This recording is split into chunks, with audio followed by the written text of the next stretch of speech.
sideline. He's across the 30 to the 40. He's able to fend off the defender and bring in the game's first touchdown. Yeah, so what is that podcast called? It's called like Momentum. T-Die. Welcome, bro. Oh, man. How you doing? I'm good, bro. How about yourself? Solid. Man, it's easier to get in contact with the Pope, I swear, than it is with you. What are you up to? I mean, I know you got the wife and Yeah. you got like 8 dogs or something. Yeah, I got 3 dogs. You know, I got a wife. But I just never been good with phones in the first place. Like, I don't know. It's like I'm never really on my phone that much unless I'm super bored.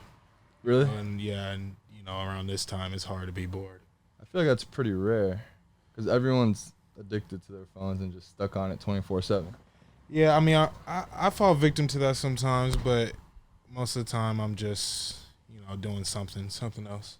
Yeah. You know, football stuff, but I don't know. My phone, I've just never been good with texting or calling or anything like that. I'm just a face-to-face kind of guy. Old school kind of guy. You know. I like it, bro. I like it. Well, how does it feel to be, like, because you're from LA, right? I'm from the Inland Empire, Norco, stand up. That's not part of LA County, is it? It's more inland. It's about an hour or so from here, Yeah. 2 hours. Well, all right, from Southern California. Yes. Back home, hometown hero. You see yourself in that way or no? Like, did you grow up a USC fan? So about all the way up until 2007, 2008, yes. And then my oldest brother, committed to UCLA, and then he went to UCLA, and so ever since then, not really. But we were definitely a USC family before that. Damn, and then you were a Bruin family? Yeah. Yeah, I was up in the Rose Bowl. That's every crazy. weekend. I didn't know that was the case. What did he play? He played safety, strong safety. Okay. He's very good at his position. Very good, hard-nosed player. Led the team in tackles, I think, all 4 years. But yeah, he was definitely the standard in our family. Really? Yeah. Did he get an opportunity in the league? Yeah, he played for the Bengals a little bit. Ooh, okay. Yeah, went to the Raiders. Went to the Bucks for a little bit, and then he retired. He was just done with it.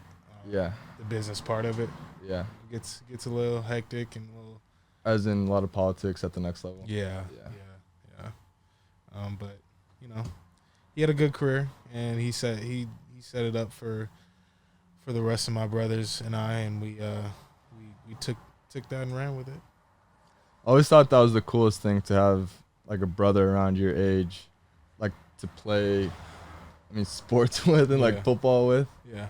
Like, I just never grew up in that setting, but I'm assuming it really pushes you, especially to be like the youngest sibling in a group of a lot of boys. Like, usually that one kid is a dog. Like, I look at like LaMelo Ball, and he's probably like getting bullied by his older brothers on the court, right? Like, one-on-one, and then you just gotta step up.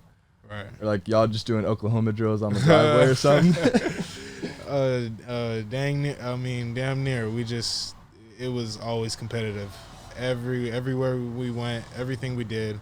We were actually a hockey family first. Hockey? Yeah. We were a big hockey family. You know, we loved it. Yeah, everything was super competitive. We always try to be first, you know, and you know, me being I was always the smallest, you know, the youngest, and they prepared me quite well. Yeah, it's low-key an advantage in that way. Yeah. Hockey's interesting though. When'd you start that? All I know since I was born. Really? So You wanted to play in the NHL? Like, that was the first goal. I wouldn't say that because my brothers played a lot of hockey, and I used to, you know, play here and there. But when my brother started playing football, the oldest one who went to UCLA, he started playing football around his freshman year of high school. I was his first year in football, and that was around the time where I was, because he's 10 years older than me. Okay. Oh, that is a big difference. Yeah, and so that was a time where, like, I was just starting to get into organized sports and stuff like that. Yeah. And so if he was playing hockey, then I would have been playing hockey. But since he was playing football at the time, You're just gonna I follow started his lead. I started playing football. So I really wasn't the hockey player of the family. It was more of my oldest brother and the brother below that, Troy. They were hockey people to the core, and then we started playing football, and it just all switched. Really? Yeah. That's interesting. So those were the two main sports. Nothing else. No, we played basketball here. Like Troy, he played basketball. I played basketball, and I was a big lacrosse player too. Lacrosse too. Yeah. Oh wow. I was a big What lacrosse position? player. Midfield. Okay. Yeah, I played 1 year in 8th grade. It was so Really? much fun. Yeah. Yeah, I love it. It's very challenging. You know, to Once you get the stick skills Right. down, that's like the main one. it's the main issue. But I got that down pretty fast because I played a little bit of lacrosse in middle school, Yeah. and then in high school I started really playing and really getting into it. And I felt like I was pretty good. You know, I was out there just doing fools up in lacrosse. You were going crazy. Yeah, huh? I really was. But it just wasn't, the passion wasn't there Wasn't like there, football yeah, was. like football. You know. But it was nice. It was a fun time. Bro, the first thing I noticed about you, I mean, before I actually met you, like I just saw you on the field, but it was 2020 Pac-12 championship game. You know where I'm going with this. Yes, sir. Everybody gets to it eventually. And you're not wearing any accessories, bro. Like, what's the deal? Like, it's unlike anything I've ever seen in that sense. Like, no gloves. Like, bro, I don't even know if you're wearing socks. No bands, nothing. But and we were all talking about it on the sideline, like Right. what is this guy doing? Right. But you were going off and you were making it work. Right. We were wondering, is it done on purpose to like throw people off? Is there some strategy behind it? I wouldn't say strategy. The only strategy is just to play comfortable. You know, I try not to, you know, go with the norm. I try to play how comfortable I can be to you know, play my best ball. It's always been like that though since I was younger. I Really? was No gloves never ever. a glove guy, never anything on the arms. You know, I'll spat here and there. I'll spat, you know, for games or such like that. But For swag or for like actual ankle issues? just ankle issues really. So everything's only for pragmatic reasons, like Yes, correct. only out of necessity. Correct. Yeah, I just There's got to be a story behind that though. Like, I couldn't tell you. It's just I couldn't you? tell. It's literally. I mean, all my brothers. You know, so well, Troy, he doesn't really wear gloves, but you know, they like the accessories. They like the towels, the Okay. tapes and everything like that, the sleeves and whatnot. It just I never could get behind it. I always thought, you know, football should be played how, you know, you want it to be played, how comfortable you want it to be. yeah. And all that stuff just always like, it just felt like I clarity? was exactly like, I don't know. It wasn't me. It's not how I play. I remember one time I put on gloves, Washington State, and I was like, you know what? I'm going to try it out. It's cold as heck. My fingers are literally purple. Let's just slide some gloves on and see what happens. Yeah. Put some gloves on. I fumbled twice. You know? So I took those off You real think it was in your fast. head? I don't know. I mean, it could have been, you know, but all I know is I took those gloves off and I didn't fumble again. I ran for 160, caught for, you know, 98 that Yeah. game.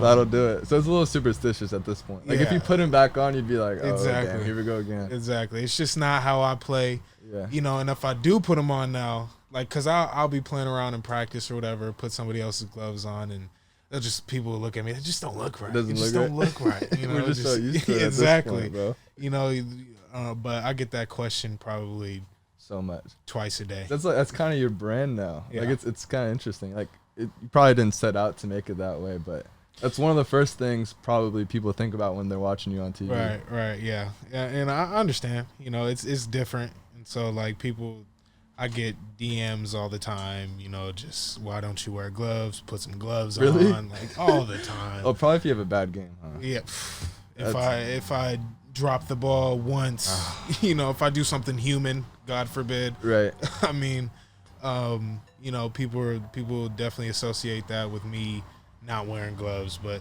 I mean, it is what it is. I'm gonna do me. It's cool that your coaches over your career haven't tried to change you also. Because we had a guy last year, a receiver, Manjack, ended up transferring to Houston. but he was really similar in that way where that was his thing, like never any gloves, nothing. Right. It's good, man. And I think our coaching staff kind of got on him about it, like during practice. They're like, dude, you need to start wearing these. I think like he might have like dropped one or two here and there. And usually, you know, a staff will try to conform the player to kind of like what everyone else does. So I think it's unique that you've stuck to your ways. Yeah, I wouldn't. Even if a coach told me, that's just something I would not. Non-negotiable. Yeah, it's just. I mean, I remember my sophomore year when I was up there at Oregon. I put on gloves for that practice because, again, just one of those things, super cold, fingers can't take it. Yeah, temperature-wise, it's tough. So I just slid some gloves on, and same kind of thing happened. I fumbled, and then Coach Cristobal came up to me after practice, and he said, I'll never forget this. He said, Travis, why are you wearing gloves? He's like, it's not your thing. Just take them off, okay? That's so cool. Just like I was like, yes, sir. And just, stuck to what's true to me. That's dope, bro. Talk to me about Coach Cristobal. Like, man, that man he's a wonderful guy. He's a great coach. Gosh, I wish I could have had more years with him.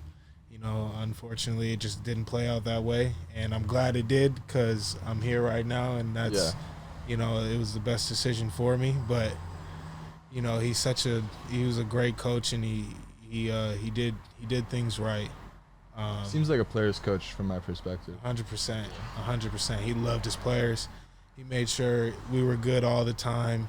And when it was time for ball, it was time for ball. He was very stern, very serious about it, in which I respected a lot. Yeah. It was very easy to get behind him and let him lead and follow his lead into the fire. Because not every coach has that. No, not at all. Get behind like a him young guy who's relatable that you're gonna really play for. Right. I don't think is as common as people think. Right. And it makes a big difference too. Yeah. And it starts with the head coach, and I think it probably trickles down to like the leader, like the quarterback position, or like if you're a leader at running back or whatever. Like if guys are rallying around you, like the linemen and all that. I mean, that's right. Such a big percentage of it. It's huge, and in Cristobal, he did well. He did well by us by that. I was really a lot hurt that he left. Took me a while to let that settle in. Yeah. But did you kind of take that personally? I tried not to. He's got to do what he's got to do, and I get it. Yeah. That's his school. That's his alma mater. You feel me? Like, he's got to do what's right for him and his family, and I completely understand that. Just like I had to do what I had to do for me and my family. Right. And same thing with Coach Riley. It's very easy to get behind him and want to just run through a wall for the man. Yeah. So that's what I was looking for when I transferred. Yeah. With somebody like that. And you guys had some good teams out there too, playing with Herbie. Yeah. I've been blessed, been fortunate to play on some wonderful teams. Justin Herbert is such a guy. He's going off. He's going to go off this year. Yeah, he's getting a lot of praise in camp, bro. Yeah, people. Gosh, and I've been saying it since. Really? You knew he was going to be a guy? Since I got to Oregon, this guy is going to be an NFL Hall of Famer, and it's crazy how it's playing out for the man, and I'm so very happy for him. Freshman year, you're like, this guy's going to be a Hall of Famer? 100%. Is there something specifically? Just, his body type and the way he throws the ball, it's second to none, and how smart as a player he is and how much he really loves football. Yeah, I heard he's a really smart guy, too. Yeah, people really don't understand how much he loves football. We're in there. I remember specifically. We had this thing after every workout called 200s. We had to do 100 push-ups. Oh, it's Coach Fields' thing? Yeah, Coach Fields, yeah. Or so, Feld? Yeah, Feld? Yeah, 100 push-ups, 50 sit-ups, and 50 pull-ups. And I remember Coach Feld, I apologize, but nobody would do the whole thing. Like, because it's after the workout, we just grinded crazy, and not one single person would do the whole thing. do the whole 200. And no matter the workout, that's what you have to do after. yeah, you have to do the 200. Wow. You know, it was gruesome. It was bad. But I remember one time I was like, you know what? I'm gonna do the whole thing. Yeah. I'm gonna just knock it out. Let's see if I can do the whole thing, because I'm just dead tired. But let's see if I can do it. Yeah.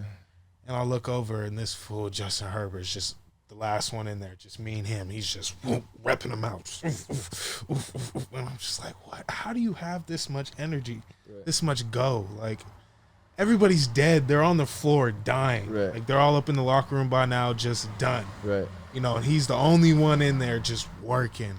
So, yeah, this guy, he's going to be something different. You know, and I was just very, very blessed to be able to play with him. And he's such a funny guy, too. He's such just a down-to-earth, funny dude. Yeah. I love that kid. Bro, I follow Coach Feld on Instagram. He's got some funny stuff. It's all about like fill the arm sleeves. Yeah, fill the right? sleeves. Like a lot of Yeah. him and the mustache and all that. Bro, just jokes. Yeah. Like, he's got an interesting brand going on. Like he probably sells a lot of merch. Yeah. He's got like T-shirts. I heard his merch money goes to charity or something like that. Oh, really? That's cool. Yeah, he does a nice thing with that. But yeah, he's social media wise, Coach he's Phil. killing it. Yeah. Yeah, Just he killing loves it. Yeah, all those just videos. The 45-day challenge, you know. I shout saw out to that. Coach Yeah, Phil. yeah. Because You he'll know, go on top of a mountain and hike. exactly. And then Just he'll sitting just start there yelling. Oh yeah, just Yeah. He's such a good guy, though. You know, if you can get past all his screams and his, you know, big, Right. whatever you want to call it, you Yeah. know, personality. You need those guys Exactly. to. I mean, I really do like even Coach Wiley, like him on social media, like posting all his workouts and, like everyone has their different niche, but like David Goggins, for example, Right. Yeah. and he kind of just sheds light on like what he does and like, I don't know, like when you're in a dark place and you kind of need someone to uplift you, like that kind of stuff. Really does help. Those are the men that you want in your corner. Cause you're like, all right, I'm sitting here sulking, and this Right. dude just got 4 different workouts. So I'm like, what am I doing? You know? Exactly. Like David Goggins is telling me about he, finished a marathon with broken feet, and I'm complaining about this. I'm like, this dude has broken legs. Right. You know? Right. Just screaming on his Instagram, Posting telling his me photos. to get up. Yeah. I feel you. But no, those people are important, bro. Very important. It's really interesting. Very important. Yeah.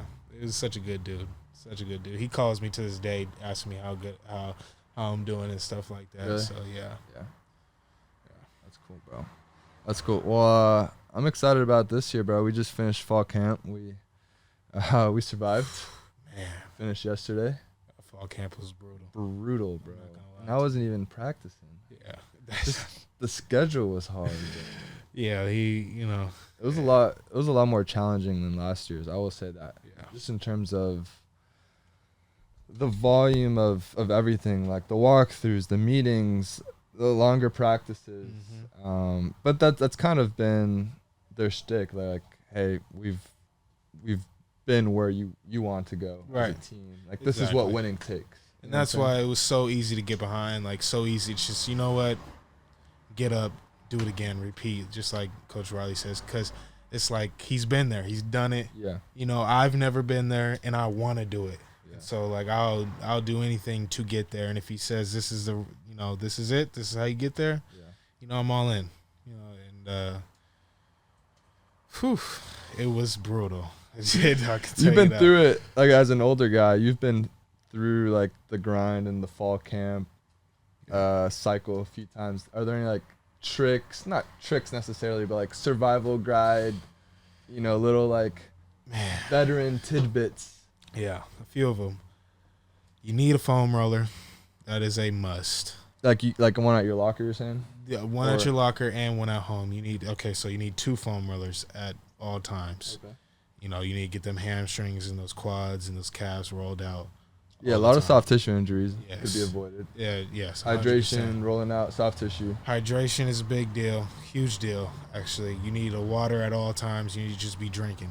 Just need to be drinking, because these are little things that can really take you out of camp, and you want to be able to play. You want to be able to keep your job. So you need to do these little things, and for me, a big thing for me is getting in the warm tub every single morning. Getting in the hot tub every single morning and getting my body ready.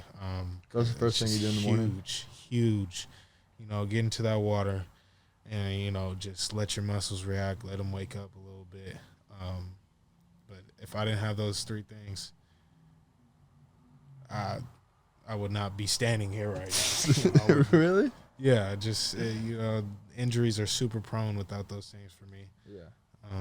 Because I remember my freshman and sophomore year, I got some sort of hamstring or quad or, some sort of something, that would just take my whole camp out. Yeah. And I knew I could not be a factor this camp for sure because, I'm fighting for that job, fighting for that spot. You gotta be ready, gotta be good to go. Yeah. Dude, I mean, especially if you're not like a solidified, top all-conference guy, like you really do need those fall camp and spring ball reps. And like, yeah, it's cliche, but ability is, what is it? Ability is your best. Well, I just totally butchered that. No, it's. I know what you're trying to say though. Are you looking it up? Some coach literally just told me this.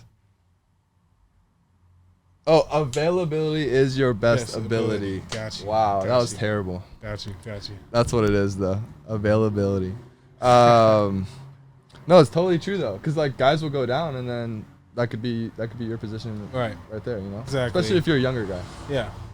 And so they don't. Some guys don't understand that. They don't grasp that. They get some kind of soft tissue. Don't take care of their body. They see it as a day off sometimes. Yeah. But if you really want to play, and those Saturdays, they're unlike anything else. Yeah. Hopping in that end zone is unlike anything else. It's better than anything you can have. Any type of drink, drug, whatever. That the inside the end zone is where it's at. It's really addicting. Do you feel like you've changed a little bit from like freshman, sophomore year, Travis, like senior grad transfer? 100%. 100%. I feel like I'm changing all the time, just to be a better person. I try to be at least. But yeah, 100%. I was not the same person I was freshman year than I am now. I feel like I'm in a much better place and a much better person, being a better person to people all around. I completely agree with the fact that people are changing all the time, constantly. And it could be for the better, it could be for the worse. It's your choice at that point. I mean, from like a mindset standpoint, like going into like a fall camp, you're talking about the recovery stuff and like using those off days to actually like was an earlier version of you in that sense not taking advantage of those days? Oh yeah, no. My 18-year-old self was just going to practice. Yeah, just going to practice. Getting out of practice. Yeah. Going straight home as fast as I could. But I was not the same person. Definitely when it came to making sure my body was ready. Yeah. Is Eugene? Like, I've never been to Eugene. Is it kind of like a college town vibe? And like, I know Oregon's a football school, right? So like the community and the student population really wraps around the program. Yeah. Which I'm sure is pretty cool. Like game days, obviously, and after games, I'm sure it gets crazy and like tailgates and all that. But yeah, Eugene's it's a wonderful place. Super beautiful, super green, just trees as far as the eye can see. Facilities are nuts. Facilities are crazy. Shout out to Uncle Phil. Phil Knight. Does he pull up often? All the time. Really? All the time. He's always there, giving us some motivational speech. And really, he went to Oregon and Stanford, and I remember he went to undergrad school at Oregon and business school at Stanford, I think. Yeah. And I remember it was Stanford week, and he came and he talked to us, and he was like, "You go whoop on those people up there. I went to both schools, but I'm an Oregon Duck till I die." He's very involved with the football team, and I was very much appreciative of what he did what he has done and is doing with that program, because I think he's building the whole new Actually, A new facility? Yeah, I'm not 100% sure. I just know that he's constantly building stuff around there. Yeah. Zach, let's see if we could pull up some of these photos. 'Cause don't you have, like, at the locker room's insane, but don't you guys have, like, cryotherapy and that kind of stuff as well? Or am I getting that mixed up? I don't know if we have any cryotherapy. Well, I know they nap have any pods. Nap pods. Yeah, right? the nap pods are ridiculous Yeah. over there. Dude, it's a spaceship. Yeah, the Oregon football facility. Yeah, it's honestly second to none. And honestly, you don't really realize how good that facility is. Did you take it for granted? Exactly. Until you leave and go to another, like, Bro, USC's facilities are beautiful. Don't get me wrong. Yeah. It's a spaceship, bro. Yeah, It's the unreal. weight room, because we have to share the weight room with other sports. This is just for football, Right. and it just, the glass, it sees out to the practice fields, and, it was very nice. You were not complaining to go into work every day. Now, with the jerseys, I heard you guys don't get to keep them, huh? So after you graduate, after you're all said and done, I think you can buy your jerseys back. Like all and of your them? helmet, yeah. Oh, that's kind of cool. Just for like something little though. Like $100 or something. But I think that's me in that corner right there. Is it actually? Yeah. I took that before the Oregon State We game. found Travis. Oh man. Oh, that's that hard. is me. That's hard. Um It's a new jersey, right? Every week? no. or combination. So we'll have about 4 or 5 different combinations for the year, and then we'll mix them. Okay. Like, Yeah. we'll have like this all green, this all yellow, this all whatever white, Yeah. this all black, and then we'll mix the colors, the pants and whatnot, and so it just makes it seem like, oh, they're having new jerseys every game, but I mean it's pretty much like that. And then we'll have like last year when we played UCLA, we had special alternate jerseys. I like the webfoot ones. Those are really cool. Yeah, the webfoot ones are really nice. I don't think I didn't get to wear the webfoot ones. My favorite ones were the Ohana ones. Those are really nice. Let's see if we can find that one, Zach. Yeah, the Ohana jerseys. And, like, the way in which they unveil it to the team, is it like a whole showcase, or is it they just put it up in your locker? So Oh, yeah, those are hard. yeah, those are the best ones in my opinion. They'll post it on social media, and that's how we'll all find out. Oh, you just see it on Twitter? Yeah, so they'll pick a guy. So in this one specifically, the Ohana one, they picked about like 4 or 5 Polynesians, because Ohana means family, and Right. some Polynesian, like I think Hawaiian. Uh-huh. But yeah, so they picked about 4 or 3 guys right there, 4 or 3 polys to take pictures. But they usually take one guy, and they'll take pictures with the jersey combination that we're wearing that week, and then they'll post them on social media, and that's when everybody gets to find out. Yeah. But we'll also get cleats though, that will kind of give us an idea what we're wearing. So everyone's kind of guessing? Yeah, so we'll get cleats like on Sunday or something like that.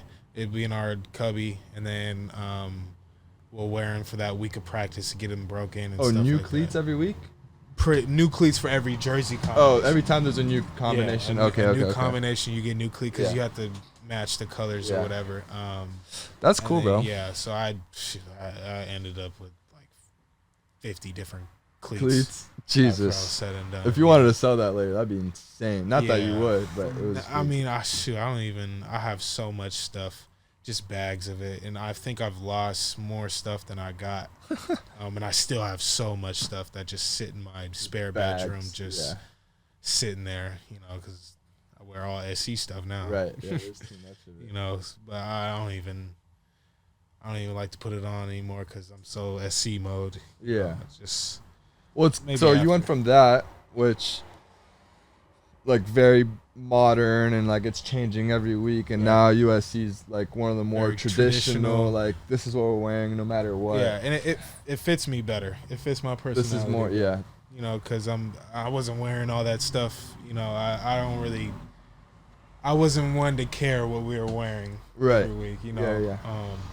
And so being on a traditional team, it fits me way better because I'm more of a traditional type guy.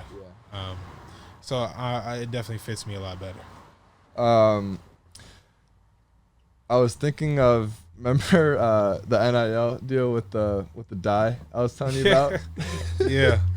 What are you doing? What are you doing NIL wise? And I'll explain it, I guess, because it doesn't really make sense without the context. But Matt and I had this idea since your last name's Dye. Yeah, And I remember. Yeah. on the West Coast, like the most popular like party game is beer dye. It's like you know what that beer dye is, Yeah. right? Yeah. So you toss the dye and then it has to hit the other side of the table and you catch it with one hand. But since all the students are playing that like tailgating, like leading up to a game, you could really sell those probably dye. And it'd have like you've got the mustache and like the fro going, and so it could be like a little caricature. And I'm just really surprised no one's ever done that. Yeah, it's actually a really good idea. But football is a great idea. It's a really good idea. I should definitely. Yeah, get your on agent's really behind the 8 ball on this one, bro. I feel you. We'll do like a momentum sponsored. Like, It's your new. I feel like you're not like really worried about that kind of stuff, huh? Shoot, if it comes great, wonderful, I'll definitely take it. But I'm just worried about right now is how can we win? Because if we win and we keep winning, that's when the real NIL stuff's gonna come in. For sure.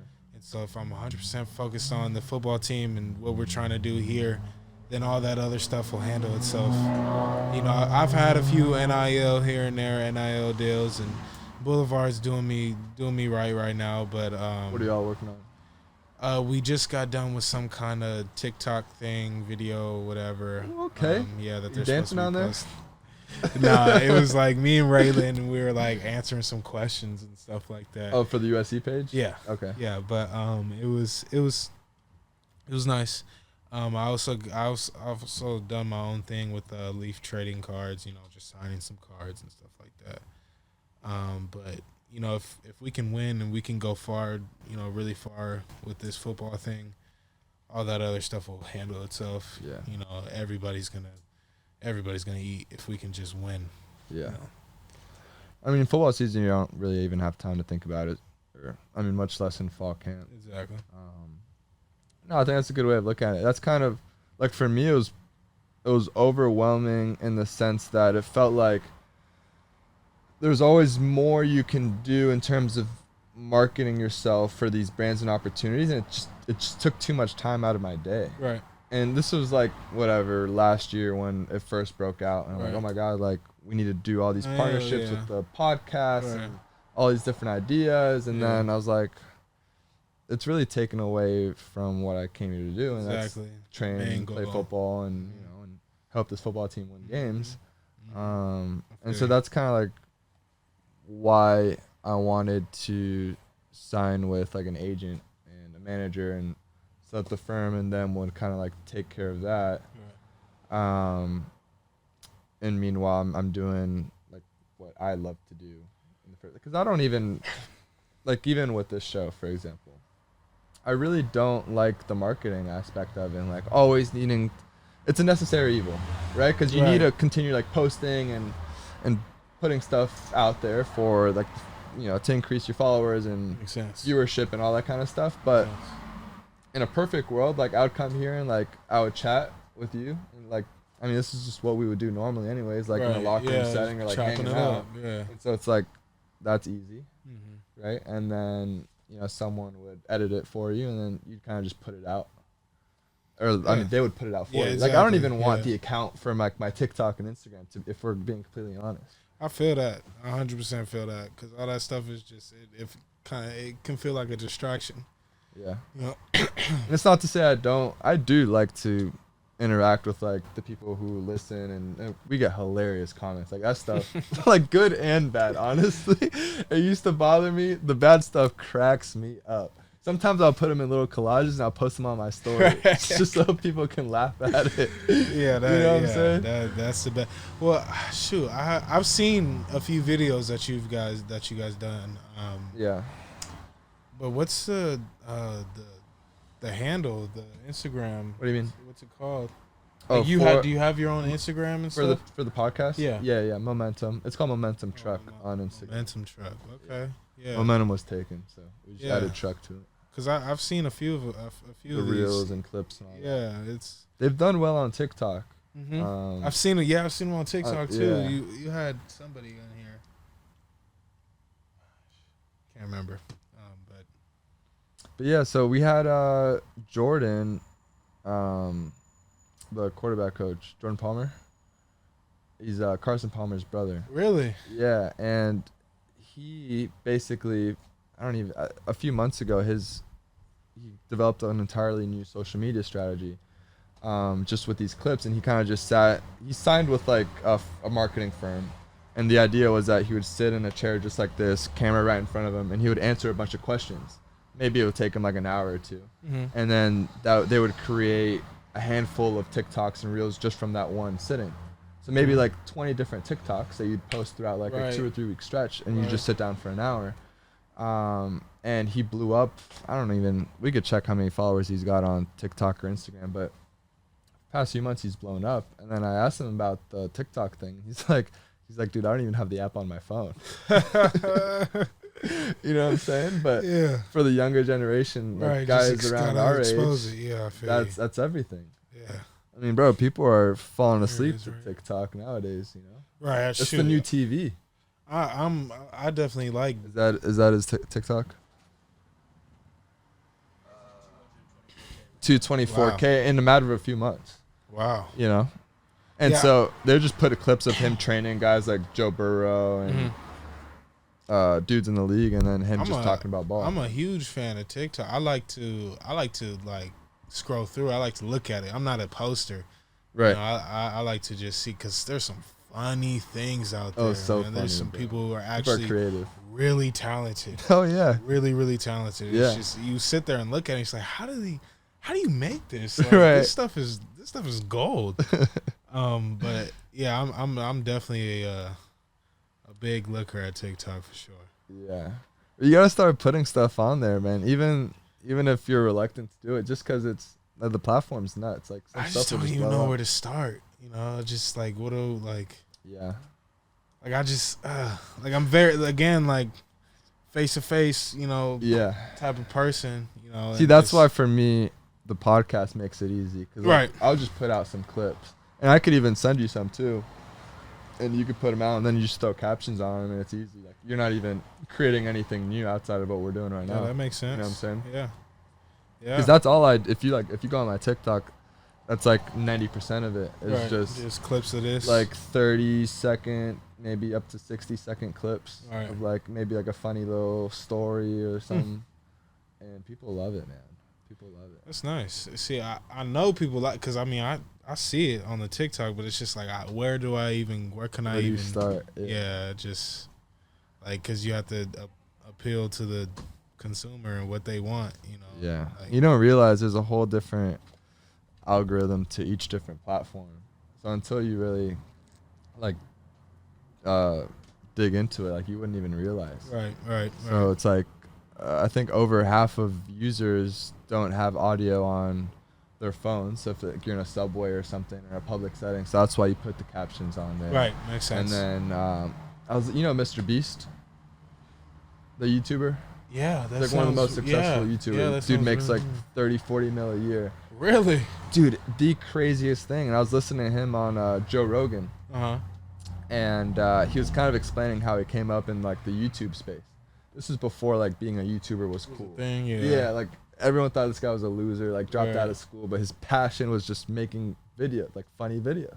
Yeah. And like everyone and his parents and everyone's like, yo, what are you doing? Like, you're not getting a degree. And but basically he talked about like his dedication to this craft that you don't really realize. You think he's just filming something goofy and putting it up, but like he studied the psychology behind like why people are enthralled into like the videos and like the different angles and like what attracts, like the different colors and the lighting and like a thumbnail. So he said he would wake up like 7 a.m. and until he went to bed at like 9 or 10, all he did was research YouTube videos. For years on end, and he didn't go out, he didn't do anything.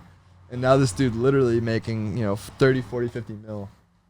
That's crazy. It's insane, bro. It's actually insane. And like the TikTok thing is crazy because I mean it's so fast. Like you get like your next what's like just swipe up and it's like right there. Oh like, yeah, it's addictive. you don't want it. Yeah, exactly. Yeah. You don't want that video. Just keep swiping, right. Or they got the little video thing where you can like go forward or go back and stuff like that. And it's like, gosh, it's just so like. They know what they're doing. TikTok, for when sure. they created the day, It'll get they you. know what they're doing. Dude, I was listening to this comic, Andrew Scholes. He's actually he's a pretty perceptive guy. He's one of my favorite comics, but he was talking about TikTok on his show, and according to him, he said because it's a Chinese company, or at least originally, and in China, what they'll do is they'll push videos like educational videos that are showing like either some scientific feat or like mathematics or something that's gonna like progress the minds of like their youth, right? And then for the United States version, it's girls dancing and like just stupid stuff, like just people being really stupid out there. Yeah, I feel you. Oh man. And so basically, it's like a generation of people here just kind of wasting time in that sense.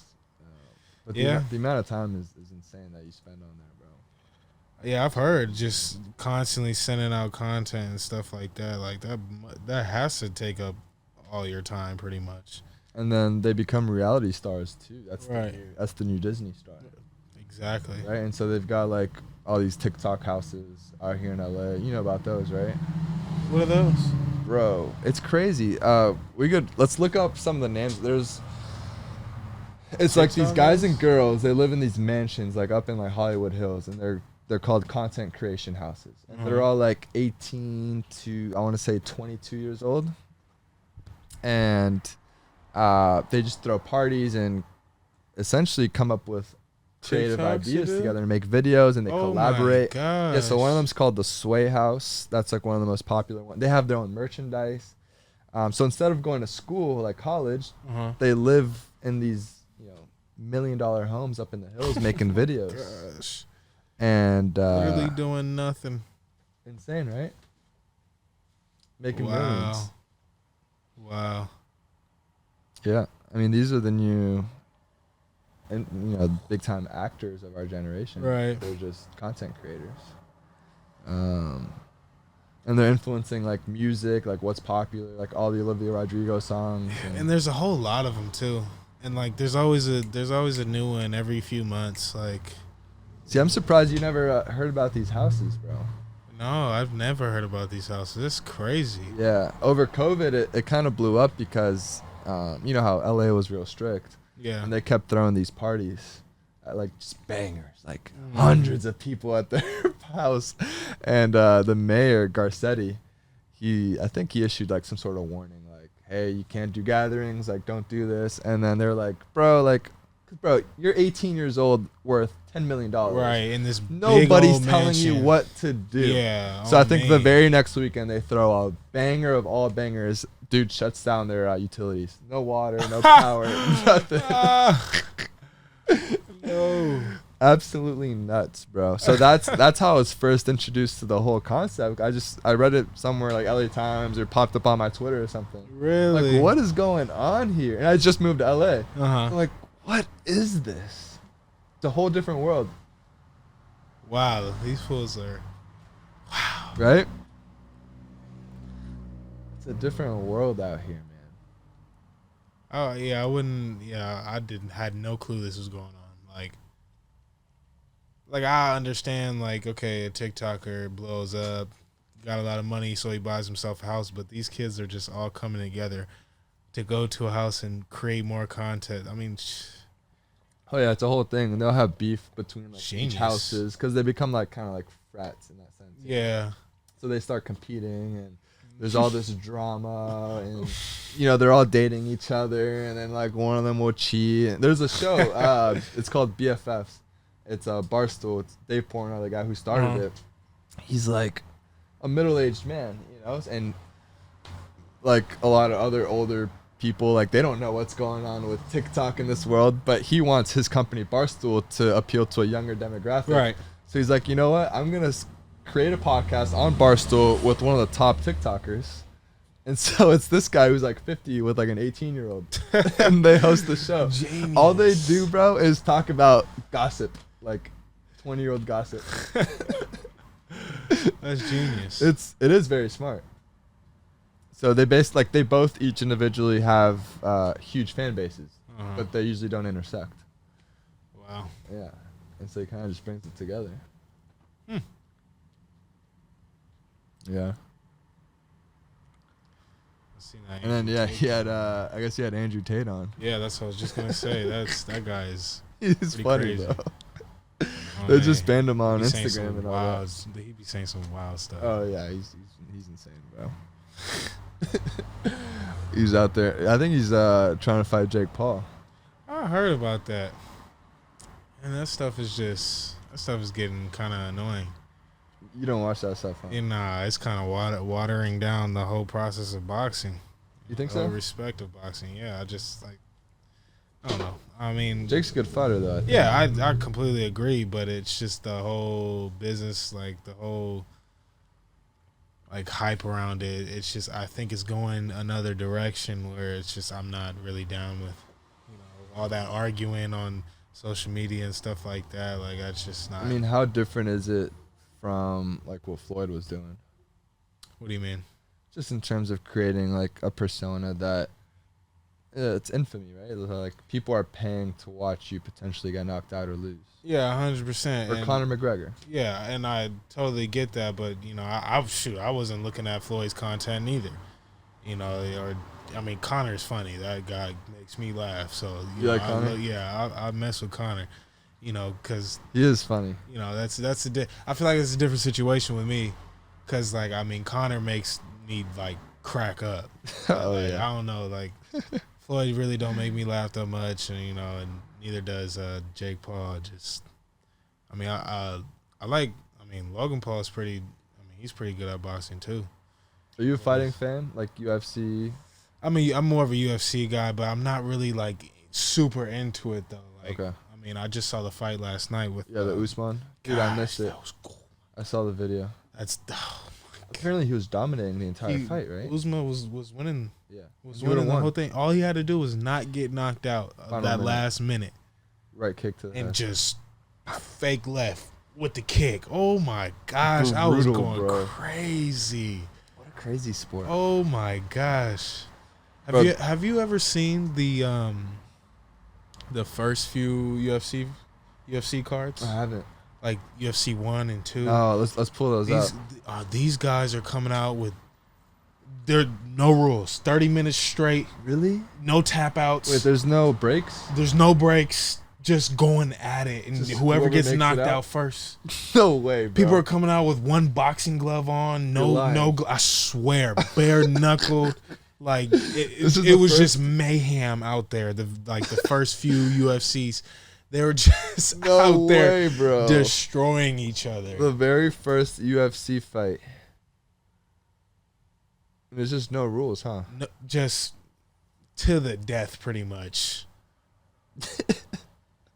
Let's see. All right, some dude's walking out. That's a big boy, too.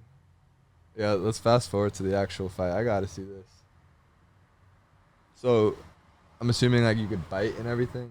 Is it kind of like street fight rules? So I don't think you can bite or anything like that or hit in the private parts. But this guy's a sumo wrestler right here. Oh my goodness. Yeah, and they're It just seems like there's no weight classes. 'Cause that no guy's- weight class, no Really? weight class. It's just you just go, you just fight the next person, Yeah, that's an issue. and yeah, it was ridiculous. And whoever gets slept first is done for. Yeah, he just knocked out the sumo wrestler. Yeah. And these guys, they're UFC's just nothing fun, on. bro. Some of them got nothing on. I remember watching one of them. One of them had like one glove on, one boxing glove on. Like, just sloppy, just going bro, in there, it's throwing just haymakers. it was pretty ridiculous. I'm excited about this fight coming up. Oliveira, you know who that is? And Yeah. was it Hazmat or the Eastern European? That's Khabib's boy. Yeah. I know it's a. Bro, it's gonna be Hold on a second, nuts. There's some really good cards coming up. All those Eastern Europeans, bro, they're tough. Yeah, Oliveira's pretty crazy. Oh, yeah, He would jump on your back. Yeah. And just choke you out real All quick. those Brazilians are just unreal in jiu-jitsu. Yeah. Man, when he who was the last? He fought someone American, the last, like Gaethje or something like that. Could have been. And oh my gosh, I thought Gaethje was gonna win, and Oliveira got on him. Oh, I remember. Yeah. So Oliveira got knocked down, but instead of Gaethje, whoever the opponent was, instead of him grappling with him, like he just let him get up because he's such a good grappler. Yeah. He's so good at jiu-jitsu. You do not want to go on the ground with that foot. That's such an advantage. Yeah. You can get knocked down all day, and he'll just wait until you stand up. Yeah. I remember watching that. I was like, oh Yeah. my God. That's unreal, bro. That's unreal. It's pretty crazy that people do this stuff, though. Like, you wouldn't want to do I would that, huh? not want to do that. I'd kind of want to train jiu-jitsu in the off-season. See, jiu-jitsu I would not have a problem with. Because, I mean, like... Yeah, I'm not saying sparring necessarily. I'm just not trying to get hit in the face like that, yeah, really. not Like, me either. with somebody just full power just trying to hit you in the face. Like, no thank you. Yeah, it's tough for the old brain. So I want to go like to a fight in person. I think that'd be really cool. I heard, so I've known people who've been to a fight before, and I hear that it's just so electric. Oh, I bet. Like, it's crazy. Just different in person. He said it's different. Like, you just go there and, like, especially if somebody gets knocked out or something. Oh, insane. Like that fight last Usman night? fight. Oh my God. People were probably going crazy. Or imagine being at the fight where Conor broke his leg. And Oh he's just my yelling at him. goodness. Your wife's in me DMs. Everyone's like, or the Khabib Conor fight where he's like just going in the crowd. Yeah. You know, like those tickets are expensive though. But I'd definitely pay for one. oh, for sure. In I'd Vegas? definitely pay for I one. heard like Dana White will just give tickets to like dudes in the league though. Really? Like big names, you know. Sure, you make it then. That's fun, bro. All right, bro. Let's wrap it up. I know you got to drive back home. Yep, got a long old drive home. Long drive. But it's good because I missed all the traffic. Now it's gonna be an easy drive. So I appreciate this. Thanks for having me on. Little 1 hour break. Yeah, man. We took us forever though to get this done. I know. Because we were planning this back in the spring. Yeah, a while back, and then I got sick, and then fall camp. And then fall. It's tough with our schedules, bro. Yeah, but, you know, it was bad, but I'm glad I came on. This was really nice. You got a very cool spot here. I appreciate it, bro. Hopefully we do it again when Matt is able to Yeah, come through. yeah. It's very unfortunate that Matt can't be here, but we'll definitely do one. For sure. All right, brother. Appreciate you.